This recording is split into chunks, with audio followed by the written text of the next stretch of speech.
I considered the Institute of Company Secretaries of India as my mother because, like many of you, we started from there.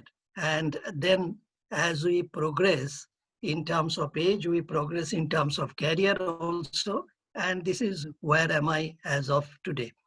Yes, I was pretty fortunate. I became qualified CS at the age of 23 and a half or 24. And then by that time, I had the law degree with me and, of course, BCom honors. Uh, so it gave me some good head start, and I started at 24. Now, in a very small company, and then I got an opportunity in working in Gestetner India, which was a British multinational at that point of time. I worked there some time. I started as secretarial executive, then became assistant company secretary, and then left it. I worked both in Delhi as well as in Kolkata. Then I got an opportunity of working in Hindustan Machine Tools, HMT Limited, in Bangalore as company secretary and chief legal officer. By that time, I was around 30, 31 years of age. It was quite a challenging position because HMT was a public sector. Today also it is a public sector. But at that time, HMT was a blue chip public sector. Everybody knew HMT watches, HMT machine tools, HMT tractors, HMT dairy machinery, HMT lamps, and many other things. So it was quite an iconic company at that point of time.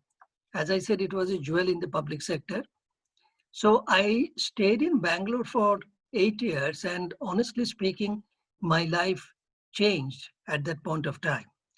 Because if you are alone, if you are working in a giant public sector, the language is different.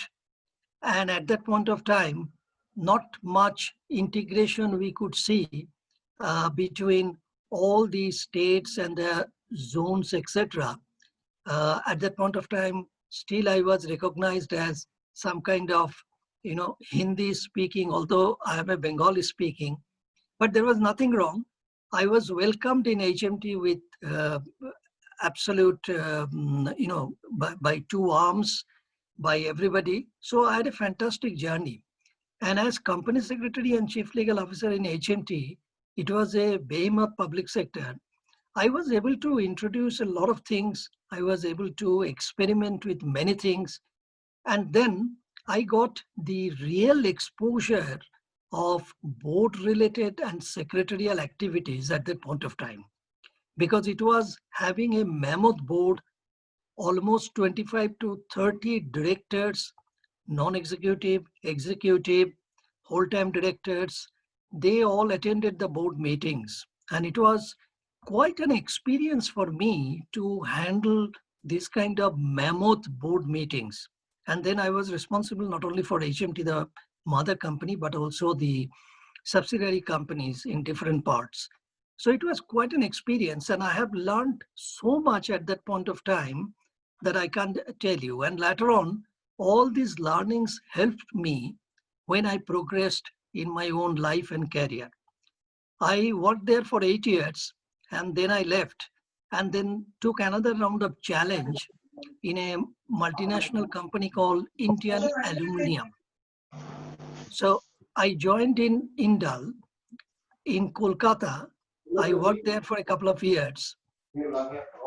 And then from Indal, I got an opportunity in Dunlop, that also in Calcutta. In Indal, I was the company secretary and chief legal officer. As I was telling my good friend Shailesh, that at that point of time, Indal was having a big joint venture. We started to develop this with Tata Industries and Norsk Hydro. Norsk Hydro is a Norwegian company with $32 billion of turnover. We developed a joint venture to produce bauxite, and from bauxite alumina in Orissa. So that was also a good experience because Indal at that point of time was owned by the largest aluminum manufacturer in the world, that is Alcan. I was trained in Toronto. I stayed there for some time, and then I was trained there in terms of legal issues, basically, because it was a big multinational company. So from Indal, I joined Dunlop as Vice President, Company Secretary, and Chief Legal Officer. It was quite a challenge because it was not doing well. And I was trying to not to, develop some kind of inertia in working in a difficult company. And I worked there for a number of years. And from Indal, such a cash-driven uh, company with no problem on money, to a company where cash is always was a problem, that was quite a challenge as vice president and company secretary and chief legal officer. Then I got an opportunity in Maruti, and I joined there as chief general manager, company secretary, and chief legal officer in Maruti in Delhi. I moved to Delhi. And then I worked there for a couple of years. It was quite an experience for me because at the age of 42, 43, I got into the position of chief general manager. There were only 6 chief general managers in the entire setup of Maruti. And then the famous or infamous, shareholders dispute started in Maruti between the government of India and Suzuki Motor. And that was quite an experience because I handled the board-related dispute. And then at the end of the day, it was sorted out at a political level. And I was responsible for liaison with the government of India and sorted out at a political level. So that was quite an experience for me. From there, I was called by Dr. Parvinder Singh, and I joined in Ranbaxy as their director, global legal. And that was also quite a good experience for me because Ranbaxy is a truly multinational, first Indian multinational. So it gave me an opportunity to learn the pharmaceutical industries. And basically from there, I was I just got an opportunity to join Hinduja Group. And eventually, I worked for some time in Mumbai just to acclimatize myself in the Hinduja Group. And then I came to London exactly 18 years back. And today I am working as president in charge of their worldwide legal matters and general counsel. And last but not the least, we are a huge group. We have around 150,000 or 150,000 employees operating in more than 60 countries.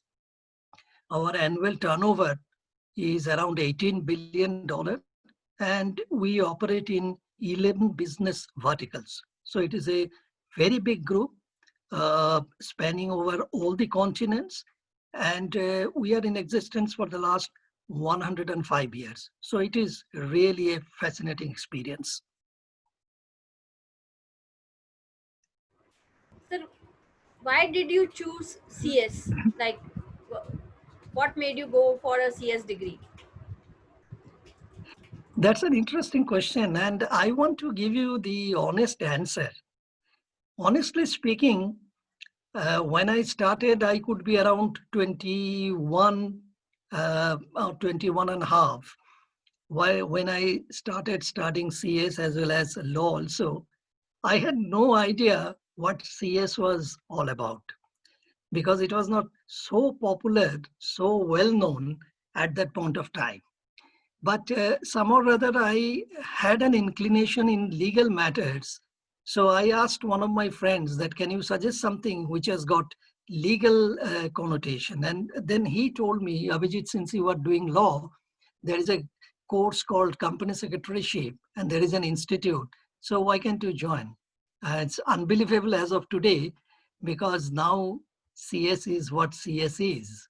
So that is my background, and Pratima, I'm giving you an honest answer. I did not know, but never did I realize that CS would place me where I am today. Do you feel there has to be a dual degree, like along with CS, there has to be a law or an MBA to go ahead in the career, or the CS degree is more than enough to take yourself to a different path? Pratima, for the last 20 years, I have been telling all my students, because I do a lot of mentoring, and that I have been doing for the last donkey's years. Even in London also, I do a lot of mentoring. I always say that, look, don't look at it CS, law, or anything like that. First of all, you decide which profession you want to go into. CS is a profession, law is a profession. And if I do some kind of cost benefit analysis kind of thing, law as a profession has far more acceptability than CS. There is no way I am demeaning the CS, but you imagine my good friend Shailesh is there. He is a product of Tata's. Now you imagine that my board chairman is Ratan Tata, and I am trying to advise him how to conduct a board meeting, what is the general law, or I am in Infosys trying to advise Narayan Murthy, who is the father of corporate governance. So there is a possibility that after some time you become quite static, you know. So therefore, to me, law is a profession. CS also has got legal connotation. So therefore, you aim, to my all young friends, I will say that you aim yourself to be an expert in law. Go for the legal profession, and then CS also will help you. And certainly, I'm not getting into whether dual qualification, because, you know, I'm sitting in the global headquarters of the Hinduja Group in London, meet so many people, and it is fascinating that I find there are charter secretaries who are having qualifications not only in law degrees, but they qualify as attorneys in different parts of the world. It is very common here. If you are a charter secretary, you are an attorney from New York, you are a solicitor from England and Wales, and if you are an Indian, you could be an advocate from India also. So dual qualifications, absolutely necessary.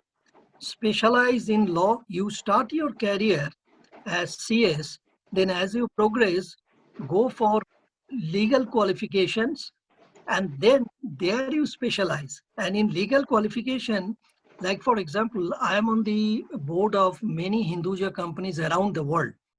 There, my company secretaryship qualification from India and my charter secretaryship qualification from the United Kingdom helped me a lot.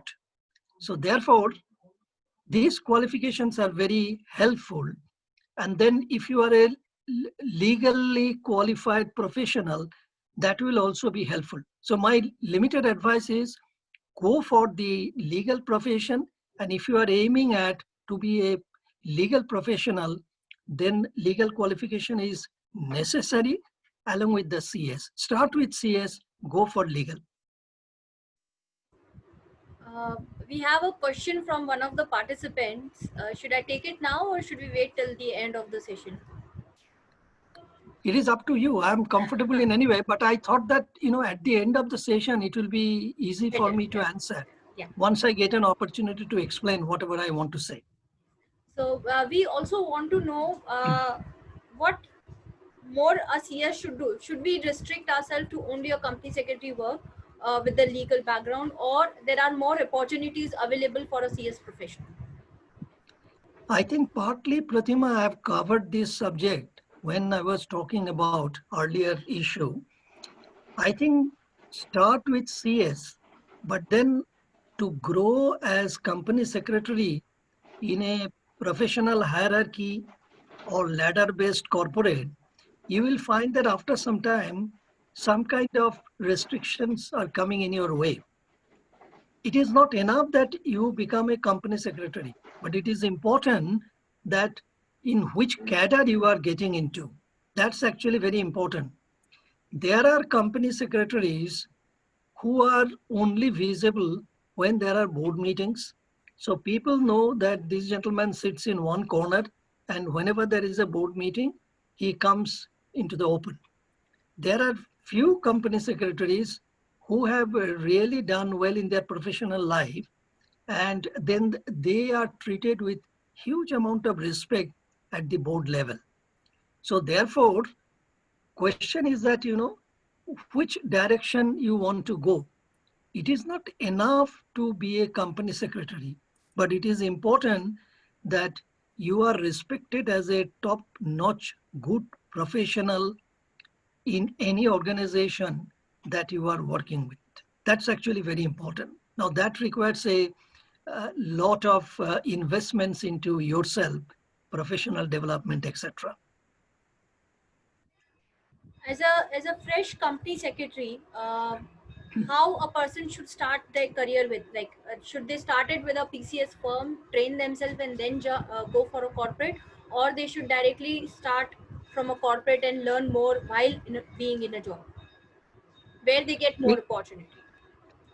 It's also a very relevant question, and I find that many of my young friends, they have got this kind of dilemma.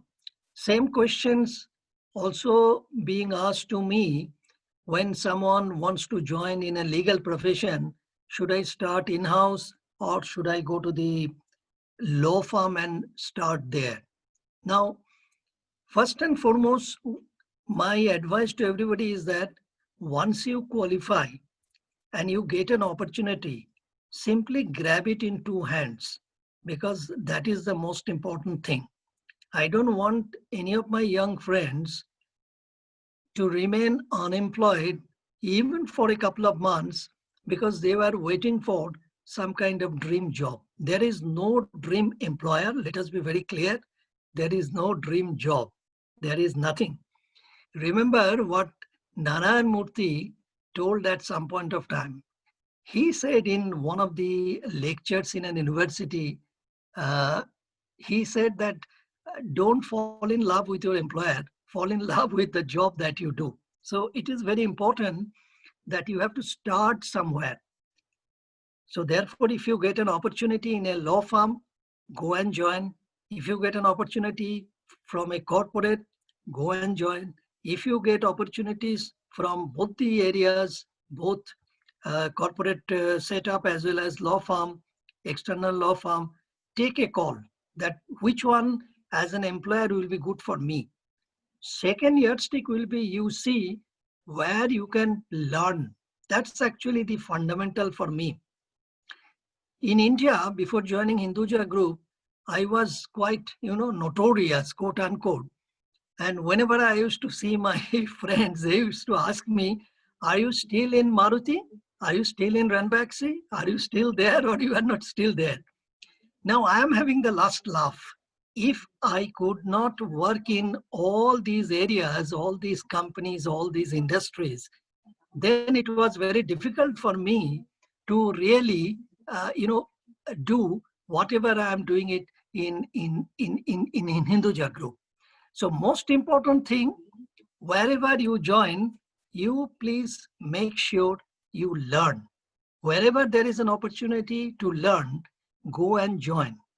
So I'm assuming as a legal professional, if I'm 24 or 25 years old, and I've got a law degree, I've got a CS, first of all, I will decide by myself that to start with, shall I go for CS or to start with, shall I go for law? Then the second parameter will be, shall I go in-house? Shall I go external? There is no easy answer. The answer is only one. Wherever you get an opportunity to learn, please go and join there. And second answer will be, see the setup. If I get a small law firm or if I get a respectable, reasonably large in-house, perhaps I will join in an in-house. Sir, how was your experience working in India and working abroad? Is there a difference of work style? Is there a difference of, looking at the perspective to a company secretary? When I started in Hinduja Group, that was 18 years back when I arrived in London, situation was different in India. Today's situation is different in India. As a country, India has progressed a lot.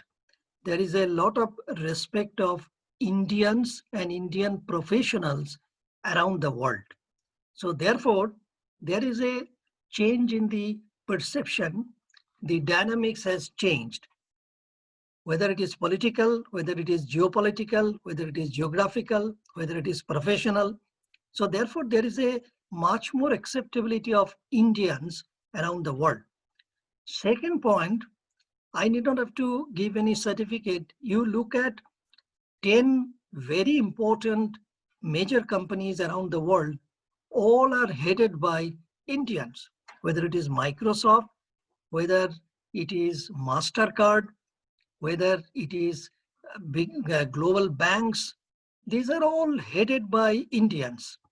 You know, I am a part and parcel of International Chamber of Commerce, and I was the global vice chairman of ICC's Commission on Arbitration. This arbitration commission is a global body, and we develop uh, laws on arbitration which are used by ICC globally. Now, I have seen that when I started my journey in ICC, not many Indians were there. But today, you will be surprised, or you may not be surprised, ICC as a global business body is headed by Ajay Banga. And who is Ajay Banga? Many of you will know. He is the global head of MasterCard. Before Ajay Banga, it was Sunil Mittal of Airtel. He was the chairman, or he was the president of this global trade body. So you can imagine that from where to where we have come. Today, we are much more acceptable as an Indian professional because of our ability, agility, qualification, adaptability than perhaps it was 20 years back. But for that, it comes with a rider. If you do not go up to speed, if you do not have the knowledge, if you do not have the proper qualification, remember that in that way, West is ruthless. So the first thing when I arrived in London 18 years back, I did was to acquire qualification, their legal qualifications from the United Kingdom, as well as I became a qualified charter secretary also. Because if you want to deal with them, if you want to see their faces and then have eye contact, you should also have the wherewithals to do that. And for that, the first thing is that acquire the qualifications. Don't depend upon your Indian qualifications and try to tom-tom. Do you know, in India, I have done that. Well, I think people will respect you, but out of respect, they may not tell you. But at the end of the day, they will think that that is what you have done in India. It is a global platform. And I'm very fortunate, London is a global hub of legal activities. The quality of legal professionals, in-house, external, that I see in London is just phenomenal. They are more practical. They have got global views. They have got global knowledge of the industries operating. So it is really a pleasure of dealing with them, provided you are up to speed. If you are not up to speed, then you will have difficulty. You won't get the respect. Only by showing name, you won't be able to get the respect. That's the major difference. But India is also catching up now. What are the most challenging assignment you have faced during your career, like where you really felt that this is like something out of the box and you really like to get the challenge thing done? You know, I think I'm very, very fortunate, and without sounding arrogant or big-headed, you need another webinar for me to tell you what kind of challenges I have faced, or what kind of challenges even today being Saturday I'm facing. It's quite fascinating. Some of the challenges I can think of is my overall experience in Maruti Suzuki dispute in Maruti Udyog Limited.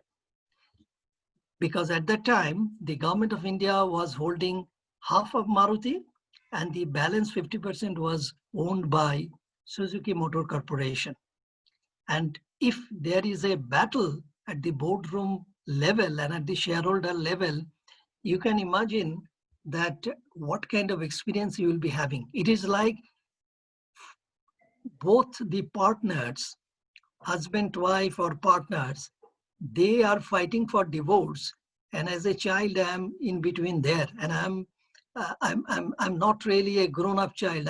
Maybe I'm 15, 16 years old, something like that.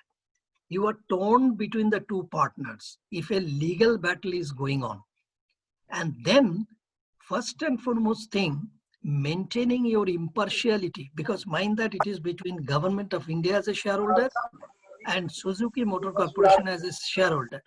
And then in between, you have got Maruti Udyog Limited, which is the company, which is the child. And I'm the Chief General Manager, Company Secretary, and Chief Legal Officer of Maruti Udyog Limited, which is the child, which is the company. To maintain neutrality between these two giants and yet get involved into the fight, that's really very challenging. And do you know, Pratima, my biggest satisfaction when after the fight was over, the industry secretary to the Government of India, he called me and he said, Abhijit, don't leave Maruti just because you are a part of the fight. Continue. And I was a bit hesitant. Next day, I was called by the chairman of Suzuki. He also requested me the same thing. Please continue. We have nothing against you. You are a professional. You acted professionally. So please continue. So that was a great experience that I had. There are many other experiences because handling a corporate boardroom battle is something, it's phenomenal.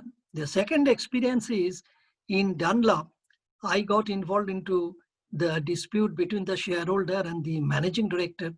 Shareholder is always the shareholder. He has the last laugh because he is having the power to remove the entire board.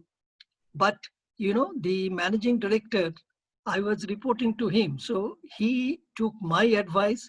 The shareholder also took my advice. And again, I had to show my neutrality and impartiality. Whatever advice, my suggestion is to my young friend, whatever advice you are giving to party number A, be transparent, give the same advice to party number B if you are in the middle of a dispute. Very difficult, very thin line. And if you want to be successful and respected as a professional, this is what you have to do. Hinduja Group, it is really a global conglomerate. There are so many issues and challenges keep coming. Say one small example and then I will stop it. We are having a $1.5 billion joint venture with a Spanish company, and we are developing a very big iconic hotel in London near my office in Trafalgar Square. We have got a Spanish partner. Now, when we started, we gave them 50%, we retained 50%. And one day my group chairman, he told me, Abhijit, I want you to go for 51 and the Spanish partner should not get more than 49. And I told him, but you have yourself have agreed with the Spanish partner. How do I change it? He said, just change it. And then I had a discussion which continued for 6 to 7 hours in a closed room with no window. And then eventually after 6 or 7 hours, the Spanish partner negotiating team said, Abhijit, you won. Take 49% and you retain 51%. But give us, and some kind of exit clause so that if you want to exit, we can do it. And I said, by all means, between 51, 49, take the exit clause, but I retain the majority. Now, these are all challenges, and I was fortunate enough because I was trained in Oslo in Norway when I was working with Indian Aluminium, how to negotiate. That came to my rescue. So, what would you like to suggest to this young generation? How should they take a perspective ahead in their career? To my young friends, first and foremost, when you complete your education, you forget what you have learned because you will not find their applicability in the real world. If you think that when you join in-house, someone will tell you, give me a lecture on this particular aspect of law or that particular aspect of law, it is not going to happen. What you have to do, just keep the qualification, keep the knowledge that you have at the back of your mind, and then start thinking how I am going to apply it. That is the most crucial issue. Do not get me wrong. Make no mistake. I am not suggesting that don't bother about the law. Simply go ahead, whatever your employers are asking you to do. When you have to stand up and say, I don't think it is a good idea if you go for this particular area because it may be a gray area in terms of violation of law. But when you find that businesses are coming to you for some kind of solution, then you will be the best person because you know the law, and then you see how best you can apply your legal knowledge to the satisfaction of the business community. And very quickly, I'll give you one example that will make the position clear. Mind that we are all there because of the businesses. This is my punchline I tell to everybody. If there is no business, there is no company secretary, general counsel, or anybody else. Because I am sure that nobody will retain us to see our faces or give some theoretical lecture. It's not going to work. I'll give you one quick example. Ashok Leyland, our group company, the second largest bus manufacturer in India and one of the top 5 global bus manufacturers. They do a lot of business in Africa. Their managing director, again problematic because he was an US citizen, American citizen. He came to me and he said that I want to sell my buses, lorries and trucks in Africa. Unfortunately, there are 40 odd countries in Africa where we have got good business. They are all covered by international sanctions, mostly by UK sanctions or American sanctions.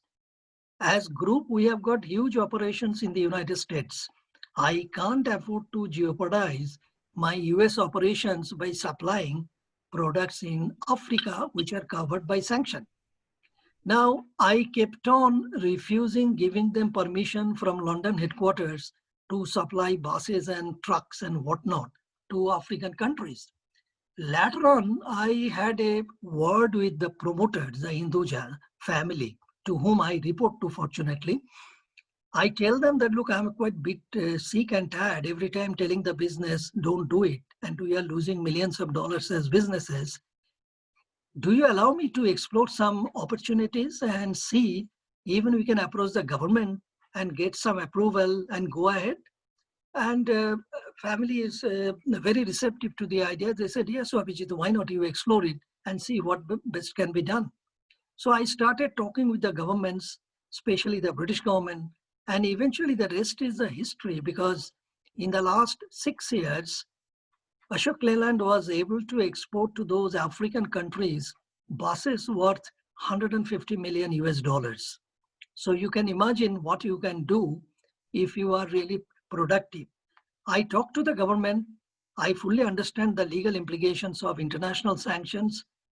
And ultimately, I called them for discussions, came to some kind of conclusion. From the economic point of view, it will be a big thing for the countries if Ashok Leyland generates that kind of revenue, because you will be getting benefit as a country also. Not only India will be getting benefit, but even United Kingdom or many other countries, they will also get benefit economically. And we will comply with all the sanction formalities. So this is how you can apply your knowledge to the best interest of your organizations without breaching the law. And that is how, this is the formula I always say, this is the formula how you get respected in an organization, because you can't go around and say, do you know who am I? I'm the president, legal and general counsel. They said, okay, thank you very much, but we don't need you. That is how you can earn respect. So my, some advice to the younger generation is that keep the law at the back of your mind, use your knowledge, to the best advantage of your employer, because if business is there, you are there. But it does not mean you should not stand up and say it is not a good idea to do business, because you may breach some kind of law. Actually, that's great, because value addition to our business is very important. It will not only secure our job, we learn more, we explore more by value adding. I have a request from the audience. Mr. Mehta is there. He want to ask some questions. Should we take up the questions from the participants now? Please, it is up to you. You are the boss, Pratima. So no, my boss is there right now. So Mr. Mehta, you wanted to ask something? It is a privilege, to see you, Abhijit, after a long time. I remember, 2015 when I was a president, I met you, 2015 or 16. And I think many of the participants may not be knowing that Abhijit has done a lot of work. He's a chairman of the Eastern India Regional Council. I don't know which year it was. Abhijit, which year must be? Your voice is breaking, Your voice is Jitendra. breaking. Oh, okay. You can hear me now? Yes, I think better. Yes. So, which year you were chairman of the EIRC? Which year it was? That was in 1995 as well as 1996. Oh, Because okay. in 1997, I moved to Delhi to join Maruti, just before than that. Okay. So I think he was a chairman of the Eastern India Regional Council, and he has done a lot of work for the ICHI. More of a silent worker. And yeah, so Abhijit, nice to see you after a long time. And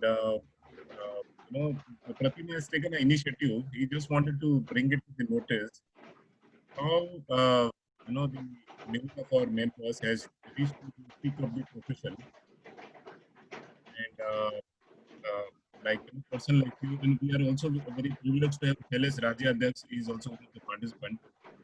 He's also worked with the Tata Group of companies for more than 15 years. So, Shailesh bhai, nice to see you. You also here. And so, Abhijit, probably you are the one who has reached to the peak of the profession. And any companies, if you would like to reach to a level which we have reached, all those struggles and all, India and probably now in London. And working with a very prestigious group called Hinduja, very active and very aggressive.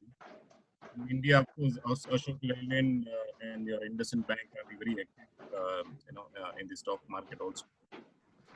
So, Mr. Mehta, you need to speak loudly. Your voice is not audible. hello. No, Yeah. it's not coming into the mic. Yeah, you need to speak loudly. Okay. So. Yeah. Okay. Acha, you can hear me now. Am I audible? Better. You come near the mic, Atul. Okay. Sorry. So Yeah, probably this is better. Yeah. So I was just saying that you have reached to the peak of the profession, which very few of our members would have reached it, and working with a group like Hinduja is always a privilege, and company like Ashok Leyland and IndusInd Bank are very active in the stock market also. So I just wanted to ask you a bit, UK, many things we have derived from UK laws, and even the listing regulations. I think many of the listing regulations are derived from the UK. But I still believe, or I've read some article where it says the listing regulations are more stringent in UK than in India. So what is your reaction to this? First of all, Atul, I must congratulate you, because you are running such a big setup, and trust me, I always give reference people like you who are so successful in creating job opportunities to our professionals. And it requires a lot of courage, Atul, unlike coward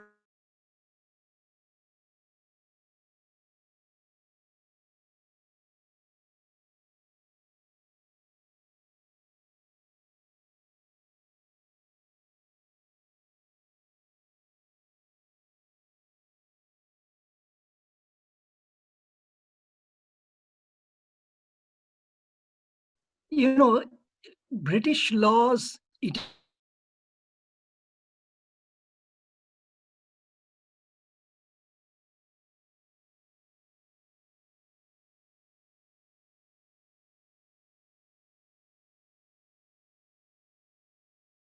is, if read any British law, whether it is listing agreement or anything else, and Indian law,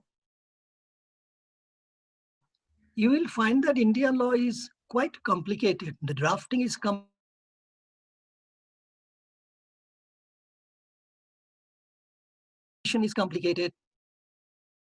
It is not a very straightforward country where you can do where a lot of stringent measures against those erring promoters or the corporate giants who try to just breach the law. Now that is a fundamental difference between countries in the West and India. By no means I am demeaning India, but what I'm trying to say is that in the West, the law is simple, but its enforcement is draconian.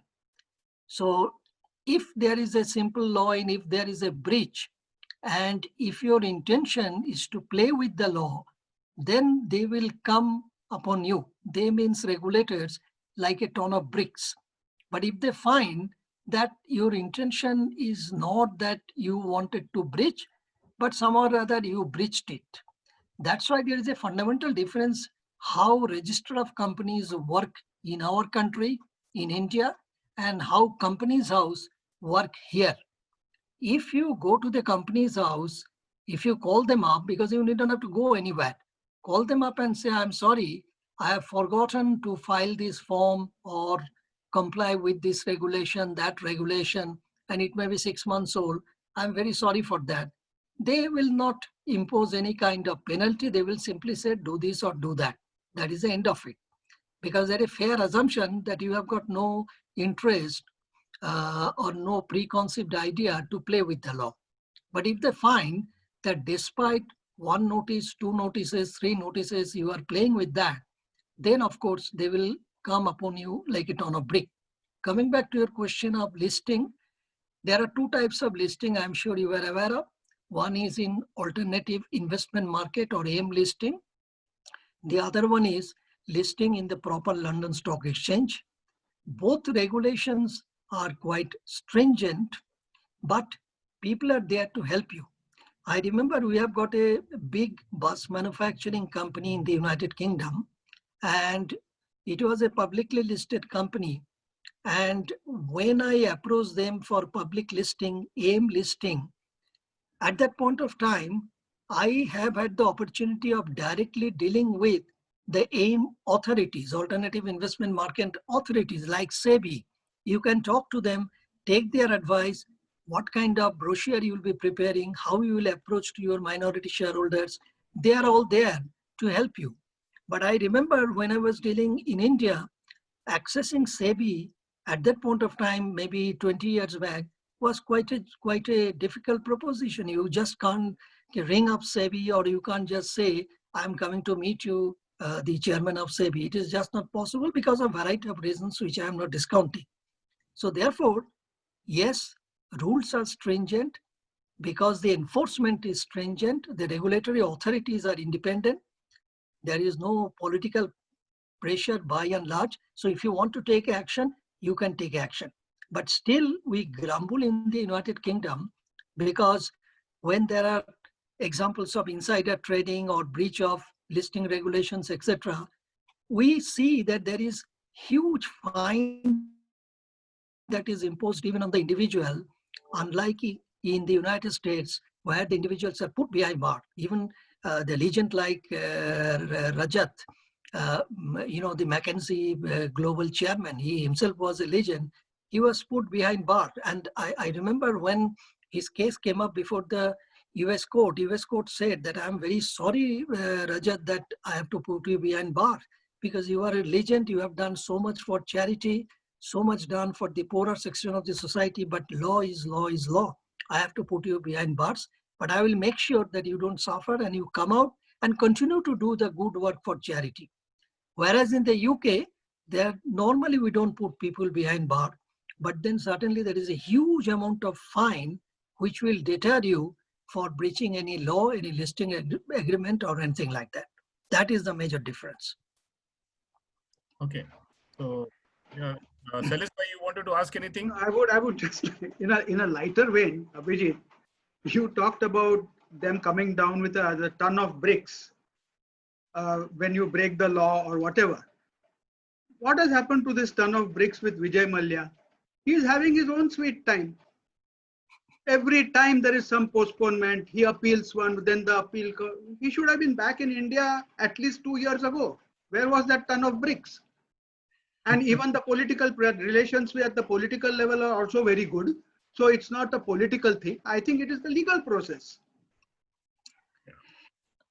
Good question. You are putting me in a spot, but I have to answer. No, it's in a lighter vein. No. Yeah. No. And it's a very relevant question. There is a lot of frustration, no doubt about it. Yes. But if you see, at the end of the day, the justice is catching him up. Today, he has no appeal provision, etc. Yes. And I can assure you, in the next couple of months, he will be extradited. There is a lot of discussions going on between the Indian embassy here and the Foreign Office, and he will be extradited because he is taking the advantage, full advantage of everything. He has even approached to the European Court of Human Rights. Oh. Now you imagine, out of all people, your human rights, Shailesh, is not breached, Atul's is not breached, but his has been breached. And I think that also has been thrown out. So there are legal impediments. Now everything has been removed. Discussions are going on. At any point of time, if you wish, you can go to the Indira Gandhi International Airport and embrace him. He will be repatriated back very shortly. But I felt that this should have happened at least 2 to 2.5 years ago. Agreed. Completely agreed. Yeah, definitely he'll be back in about 6 months' time. Definitely. The road seems to be ending for him. But yes. But one would have expected this to have happened much earlier. Anyway. Can I take a question? Yeah, please, sir. Yes, sir. Abhijit, you have had a long innings through number of companies, number of countries. As against this, some people have been in the same company or maybe in the same group. Could you throw some light on pros and cons of this process? For example, you yourself said you started with HMT. We have time, lots of time. I remember that. You started with HMT, then you went to Maruti, then you went to Dunlop, then you went to London Hindujas. All top companies, all having different problems at different points of time. What is the thing you think you have gained through this movement, through different groups and different companies? Thanks, Shailesh. Very relevant question.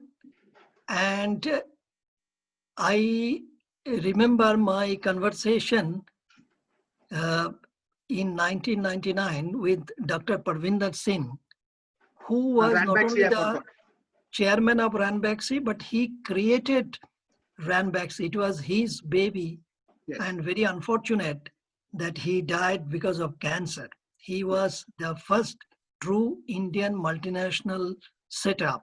Correct. That today we are finding several other Indian companies who have become now multinational. He asked me the same question, Abhijit, because he invited me that you come, let's have a discussion. If you want to, leave Dunlop and join me, then let's have a discussion. So I went to his office and then in Nehru Place at that point of time. And then we had a discussion. He said that, why did you work in so many companies? What did you gain out of that? Why not stick to one company? I said, Dr. Singh, let's understand. I was working in Indian Aluminum, which was flush with funds, international company, a subsidiary of Alcan, the largest producer of aluminium in the world, Canada-based. Then I joined in Dunlop at the invitation of the then owner of Dunlop or the chairman of Dunlop, and at that point of time, what did I learn between Indal and Dunlop? Dunlop had got huge amount of financial difficulty, Indal did not have. So to manage, for example, the fixed depositors in Indal, we were refusing fixed depositor that please go back, we don't want fixed deposit. Whereas in Dunlop, I had to creatively think of some alternative because the managing director came and asked me, Abhijit, I need money, kuch karo. So therefore, you go to the investors, sell Dunlop, and then get fixed deposit. So I gave this example to Dr. Parvinder Singh that you imagine that what kind of role reversal you had to do. And this is possible provided you are working in different companies. The other answer is if you work in different industries, that's also very, very important. I worked in almost all major industries. So therefore, when I joined Hinduja Group, they are in 11 business verticals, meaning they must be doing around 30, 35 different varieties of industries. You get some kind of heads up because I am seeing Ashok Leyland, automotive, my Maruti days helped me. I'm seeing, the Gulf oil. There was some similarity between the earlier industry that I was on. So the advantage is that you work all through industries, you get huge amount of knowledge. No, you don't become expert. I don't become expert, but you have got some ideas. That's an advantage. The other advantage, management styles are all different. You have to manage everybody. Correct. You have to grow up in the organizational ladder, and that is possible if you work in different industries. And the final point is that you don't develop some kind of comfort zone. Everybody knows me, I'm there for donkey's years. So always the life is full of challenge. And I thought God is kind enough. At the end of the day, I was able to experiment with my Hinduja Group only because I worked in 7 or 8 companies in India, both across the industries as well as across different varieties of people. Thank you. Thank you.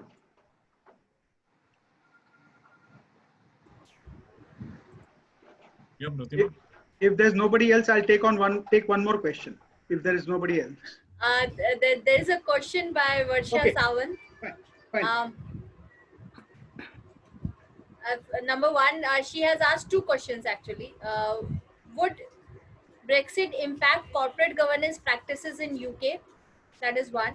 And second is data security, executive compensation are key CG issues before UK boards, which are not on avail for Indian boards at the moment. Hence, a word or 2 on these issues from you would be helpful. One is Brexit. Now we all forget because of coronavirus, Brexit has taken the backseat, but slowly things are improving. So therefore Brexit is again coming into play. Now Brexit is different, corporate governance is different because UK is very strong in corporate governance in any way. I remember back in 1992, Cadbury report came, then followed by different varieties of corporate governance report.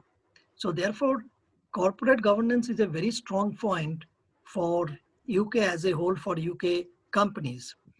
Listed companies have got stringent corporate governance rules. People have to follow corporate governance rules. Even for private limited companies, the law is gracious enough not to impose too much restrictions on the private companies. But I have seen that even private companies, they also develop their own corporate governance structure. So therefore, they have to follow. There are certain rules which are applicable whether you are a private, public company or even public listed company. And that listed company, either you are listed in the proper London Stock Exchange or you are listed in alternative investment market. So corporate governance, there are certain parameters which are applicable, like the money laundering, like some kind of reporting. These are across the line. You'll be surprised to know that how laissez-faire the law here is. In a private company, you are not required to hold board meetings. You are not required to hold annual general meetings. Yeah. But then in our group, there are many private companies. Actually, the total number of companies in our group is more than 100 in more than 50, 60 countries. Most of them are private, but then there are many big listed companies. Listed companies are governed by their listing agreement. But then for the private companies also, I always insist, because I'm on the boards of many of them, that let's have proper board meetings, proper shareholder meeting. Let us maintain the discipline. So therefore, Brexit, no Brexit, corporate governance stands alone. So you have to follow it. It's very stringent here. Coming back to the other question, I'm not very clear on the question, but privacy is very important here. That's why, GDPR rule on data protection has come into being. And today, data protection has become extremely important from all angles. And you have to follow the GDPR. Even if you are an Indian company, if you want to do business in Europe, you have to follow the stringent provisions of GDPR. I don't know whether it satisfies or not, but this is my understanding of Varsha's question. Yeah, Varsha ma'am, are you there? Okay. Yeah, I'm there. Yeah. Can you hear me? Yeah, we can see you also. Yeah, good. I just wanted to know that executive compensation was a great issue in UK, and there were a lot of hue and cry about executive compensation. In India, we don't find it that way. So we would like to know a small, like 2-3 minutes of background on it, that because the kind of awareness amongst the citizens, investor is very high. So would like to have something from you on that how executive compensation, what are the measures taken by the government, because I understand that it has gone to the parliament also. ICSA has also had a survey on it. Varsha, that's a very interesting question. Now I got your questions rightly.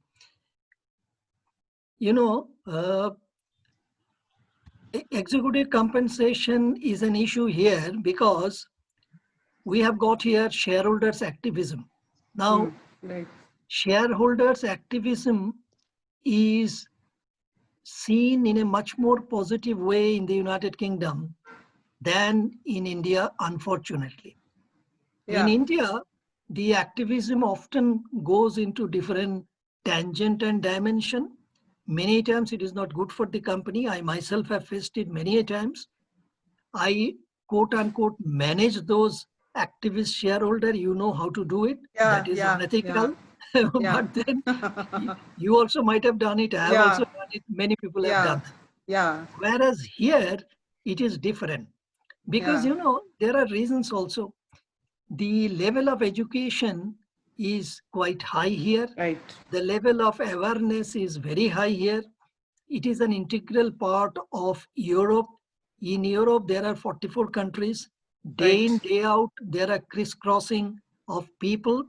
And above all, so long as Britain was a part of EU, even today, although it is not formally a part of, the EU laws are all ingrained into the national laws or local laws of the United Kingdom, where corporate governance is a very important issue. There is another dimension of it. I think people here are quite activist by themselves. Say, for example, you must have heard the name of Starbucks coffee. These are all there in India. You have heard the name of Caffè Nero, Italian coffee chain, or many other companies. Now, 1 or 2 years back, people started boycotting their outlets. They said that Starbucks is operating here and legally they are not paying very large amount of tax. They are paying very little tax. So we don't like it. Yes, legal.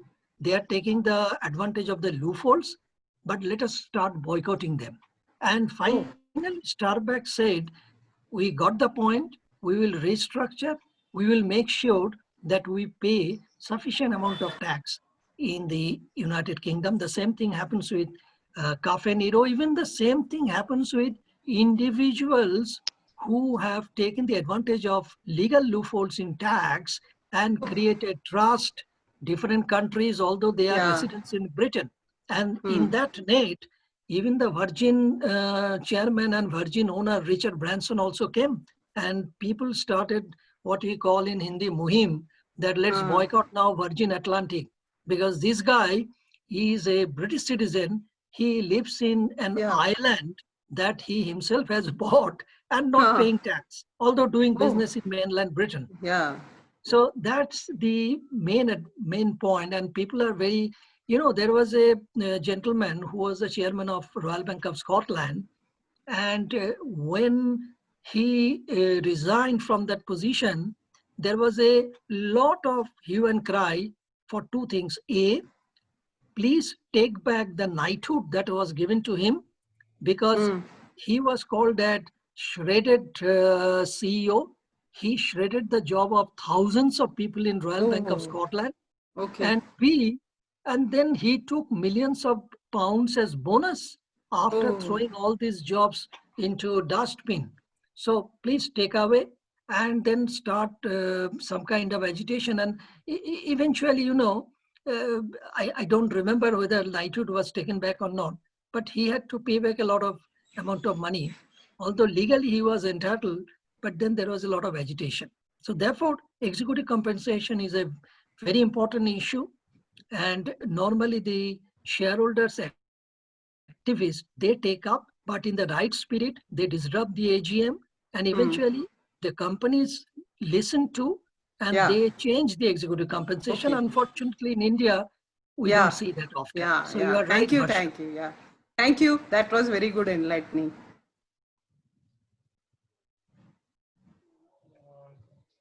Hi, Mr. Mukhopadhyay, this is Hetal. Hi, Heather. Hi, I just had a brief question and a quick one is that often across all the various social media conversations that I have with students and recently qualified professionals, one of the questions that usually come up is the parity in compensation for company secretaries that have qualified out of UK and are residents of UK versus those who are moving from India to UK in search of a job. Do you think there is any kind of difference in the compensation structure, or is there any kind of discrimination? I mean, apparent or otherwise, in terms of the remuneration that is offered to such people? Hetal, that's a good question. And often I'm asked this question. As such, there is no discrimination. But it is a question of market pull and push. You are in India. If you want to come here, and if I have to interview you, I will not be guided by emotion. Question is that, why should I take you? Because the immigration also wants the laws of immigration that if you get a local candidate, going for that unless and until that candidate belongs to a very specialist kind of category. Now, company secretaries, unfortunately, does not fall into specialist category. And let me not blame United Kingdom. In India also, if I am a British citizen trying to get a visa, work visa, acting as company secretary, I may or may not be granted.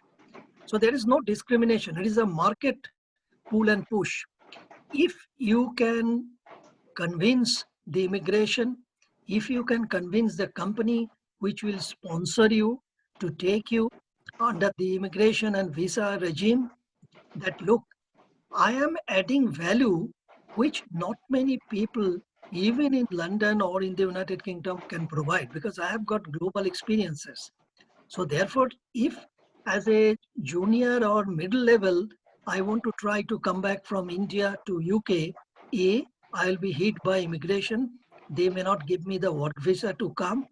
And B, I may find it difficult to get sponsorship unless and until I can convince the companies I have got something which you will not often find in the United Kingdom. And I will quickly give you one example.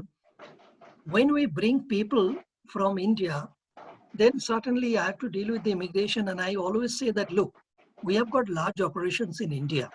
So therefore, your British citizen, what they can really do in terms of language, in terms of knowing the Indian psyche, in terms of knowing the Indian market, Indian laws.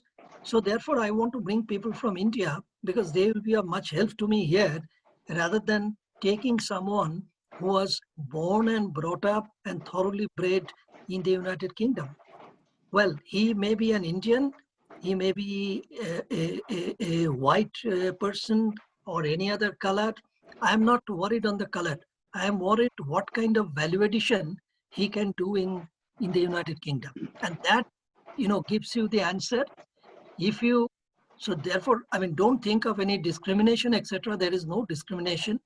But then you have to prove that I am somebody who can add value, which you may not be able to get very easily in Britain or in London or in any other parts of the United Kingdom. That really holds the key.